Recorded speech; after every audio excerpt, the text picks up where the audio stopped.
అమ్మాయిలు అబ్బాయిలు మీకు ఈ కథ తెలుసా? పోనీ నేను చెప్తా వినండి. ఏమనగా అనగనగా ఒక ఊరిలో ఒక రాజు తన మంత్రిని పిలిచి వేలం వెర్రి అంటే ఏమిటి అని అడిగాడు. మంత్రి, ప్రభు నాకు 2 రోజులు వ్యవధి ఇవ్వండి. 2 రోజుల తరువాత పొద్దున్నే లేచి స్నానం చేసి మొహానికి విభూది పెట్టుకుని ఊరి చివరన ఉన్న ఒక కంచరగాడిద చుట్టూ 3 ప్రదక్షిణలు చేసి దాని నుండి ఒక వెంట్రుక పీకి చెవిలో పెట్టుకున్నాడు. అది చూసి ఊరి వాళ్ళందరూ ఇదేమిటి అని అడిగితే, ఇది మదిర నుండి వచ్చింది. దీన్ని కాళ్ళు వసుదేవుడు పట్టుకున్నాడు. దీన్ని చుట్టూ 3 ప్రదక్షిణలు చేస్తే పుణ్యం వస్తుంది అన్నాడు.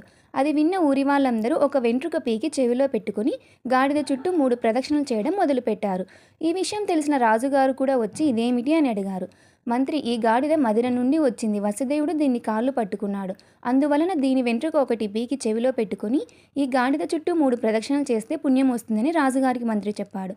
రాజుగారు గాడిద చెవిలో ఒక వెంట్రుక ఉంది. అది పీకి చెవిలో పెట్టుకున్నారు. 3 ప్రదక్షిణలు చేశారు. అంతే, గాడిద చచ్చిపోయింది. ఊరి వాళ్ళందరూ బొచ్చు పీకేసరికి అది చచ్చిపోయింది అన్నారు. గాడిద కాపరి రాజుగారిని, ప్రభు, నా జీవనాధారం ఎలాగా? నాకు ఏవైనా డబ్బులు ఇప్పించగలరా? దయగల ప్రభు, నా గాడిద చచ్చిపోయిందని కన్నీళ్లు పెట్టుకున్నాడు. మంత్రిని రాజు ఇదేమిటి అని అడిగితే, మీరు వేలం వెర్రి అంటే ఏమిటి అని అడిగారు కదా, మీకు నోటితో చెప్తే తెలియదు, అందుకే ఇలా చేశాను అన్నాడు.